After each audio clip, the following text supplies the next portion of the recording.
Mesdames et messieurs, la Fédération de Russie vient de mettre les points sur les i et a procédé à une grosse et lourde accusation contre l'Ukraine et ses alliés supplétifs de l'OTAN. Alors, après cette violation des règles de la mise de ce cessez-le-feu par les troupes de Volodymyr Zelensky qui ont ciblé un dépôt pétrolier ces dernières 24 heures, les hautes autorités russes, telles que M. Dmitry Peskov, a décidé de dire ces 4 mots à l'Ukraine et aux États-Unis d'Amérique.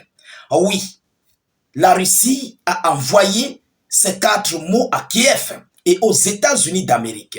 Alors, vous allez comprendre qu'il y a quelque chose que Donald Trump est en train de jouer dans cette affaire.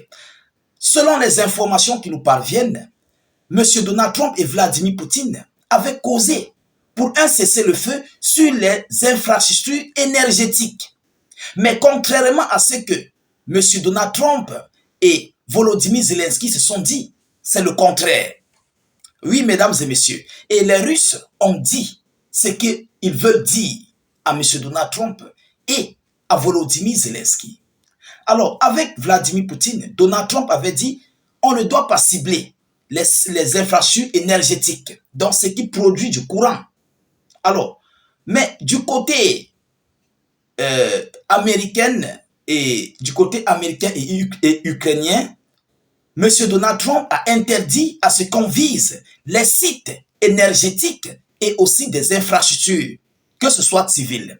Alors, ça serait un gros danger pour la Fédération de Russie. Et oui, parce que si on ne vise pas les sites ou bien les infrastructures civiles, Zelensky va s'accaparer de ces infrastructures civiles pour stocker des armes et des munitions et transformer même d'ailleurs d'autres sites civils en industrie militaire ou bien en zone de déploiement d'hommes et tout ce qui s'ensuit. Alors, c'est donc par rapport à cela que M.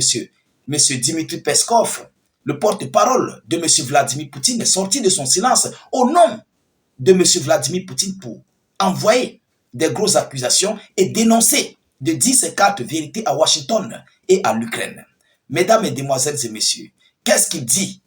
Alors, la Russie accuse l'Ukraine de vouloir faire dérailler l'accord Trump-Poutine et prétend que la trêve ne concerne que le secteur énergétique. Donc, les Russes, eux, ils connaissent que le cessez-le-feu de 30 jours concerne seulement les infrastructures énergétiques. Rien d'autre. Ah oui. Et c'est ce qui s'est dit entre Donald Trump et Vladimir Poutine. Mais contrairement à ce que Trump a causé avec Volodymyr Zelensky, alors qui est le problème dans toute cette affaire? Écoutez ce qu'ils disent, mettez suffisamment de j'aime, partagez la vidéoconférence partout à travers le monde, partagez massivement. Et je vous prie de mettre vos avis en commentaire, c'est très important parce que M. Trump est en train de jouer à un double jeu et nous aimerions bien lire vos opinions, nous aimerions savoir ce que vous en pensez. C'est important. Ne négligez pas vos pensées, ne négligez pas vos opinions. C'est très important. Alors, au lendemain de la conversation téléphonique entre Vladimir Poutine et Donald Trump, le Kremlin affirme ce mercredi que le président russe et son homologue américain se font confiance et entendent travailler à la normalisation des relations entre Moscou et Washington.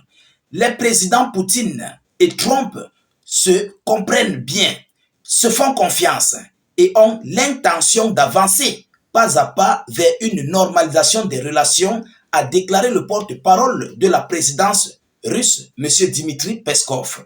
Alors, le porte-parole a justifié la poursuite des attaques contre l'Ukraine, affirmant que la trêve partielle conclue entre Vladimir Poutine, écoutez cette partie, affirmant que la trêve partielle conclue entre Vladimir Poutine et Donald Trump sur l'Ukraine concernait seulement le secteur énergétique. Il a bien précisé, l'accord entre Vladimir Poutine et Donald Trump concernait seulement les infrastructures énergétiques et aucune autre infrastructure. Et c'est un mauvais signal pour l'Ukraine parce que les Ukrainiens veulent s'accaparer des zones, des sites civils, des bâtiments civils, des infrastructures civiles pour les transformer, comme je l'ai dit au début de la vidéoconférence, en des sites militaires, en des zones de stockage d'armes, en des zones de munitions. Et c'est pourquoi Volodymyr Zelensky est parti amadouer Donald Trump. Vous comprenez? C'est pourquoi il est parti amadouer Donald Trump pour demander à Poutine de ne plus frapper sur les infrastructures civiles. Donc sur toute infrastructure en fait, en général.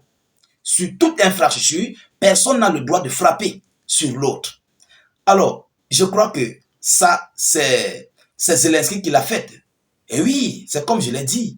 Il veut oser prendre ces infrastructures pour stocker des armes, des munitions et tout ce qui s'ensuit, les soldats ukrainiens autant, surtout les mercenaires otaniens, pour mieux les loger soit dans les hôtels, soit dans les bâtiments résidentiels et tout ce qui s'ensuit, pour les permettre de se positionner, de se réarmer contre la Fédération de Russie. Est-ce que vous comprenez l'affaire? Alors, mesdames et messieurs, la trêve concerne seulement, et il a répété, il dit que la trêve concerne seulement le secteur énergétique et aucune autre structure, a dit M. Peskov, accusant à contrario l'Ukraine d'aller à l'encontre des efforts russo-américains pour régler le conflit après une frappe délibérée ayant visé dans la nuit un dépôt pétrolier du territoire de Krasnodar, dans le sud de la Russie. Dans la matinée, le ministère de la Défense russe, cité par l'agence TASS, a affirmé les forces armées russes ont abattu leurs propres drones lancés contre les infrastructures énergétiques alimentant le complexe militaro-industriel en Ukraine, après un ordre du président Poutine. Vous comprenez?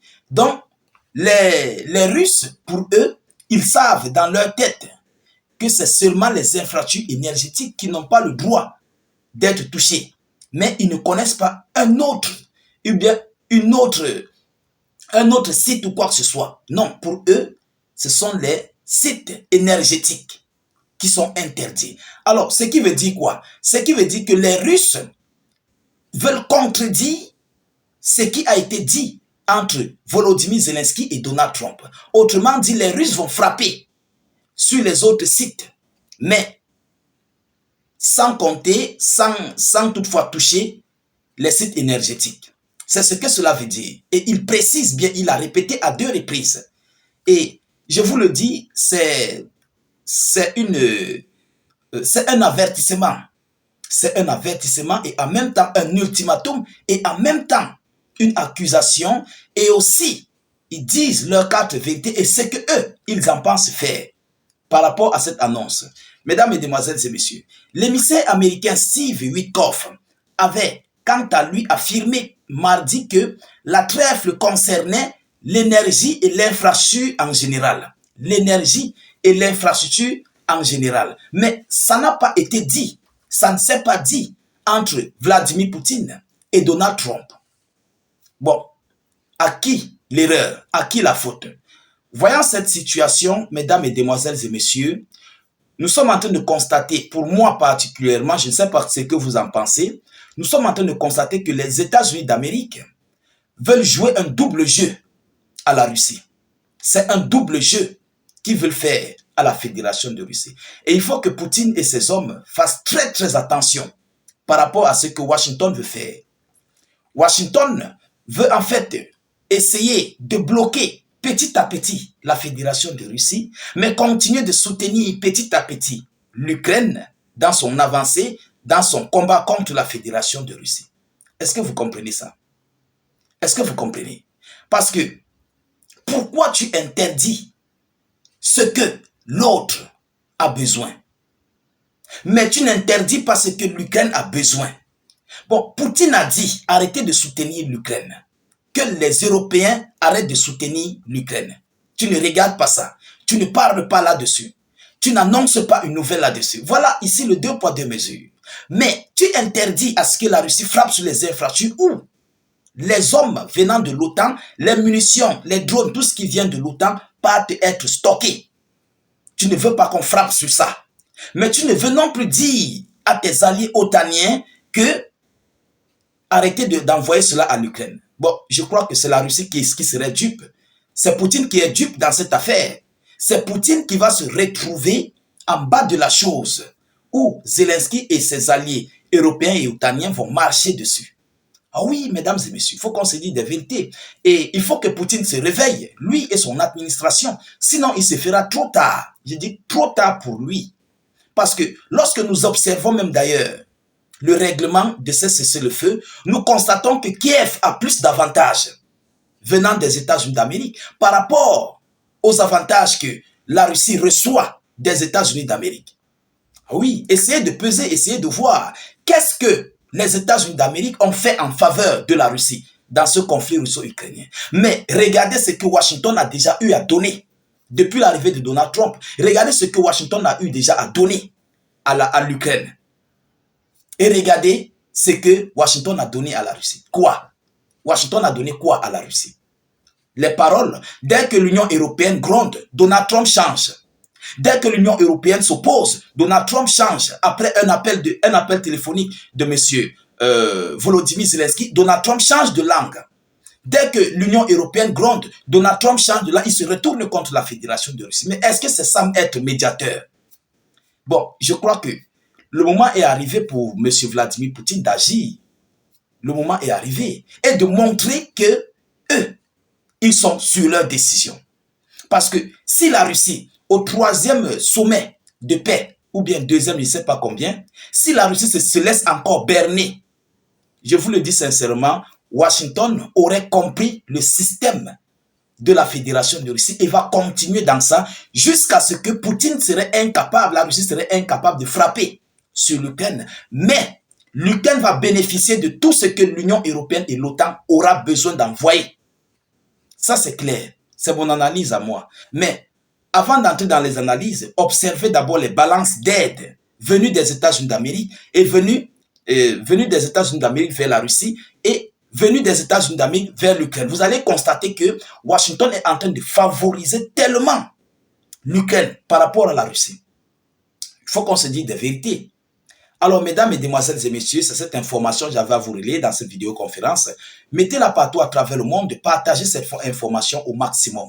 Je vous prie de vous abonner. N'hésitez pas, pour ne plus perdre la page, pour ne plus rater nos vidéoconférences, mettez beaucoup de j'aime et n'hésitez non plus, s'il vous plaît, de laisser vos avis en commentaire. Je vous reviens tout à l'heure pour une prochaine série d'actualités. Soyez encore salués une fois de plus.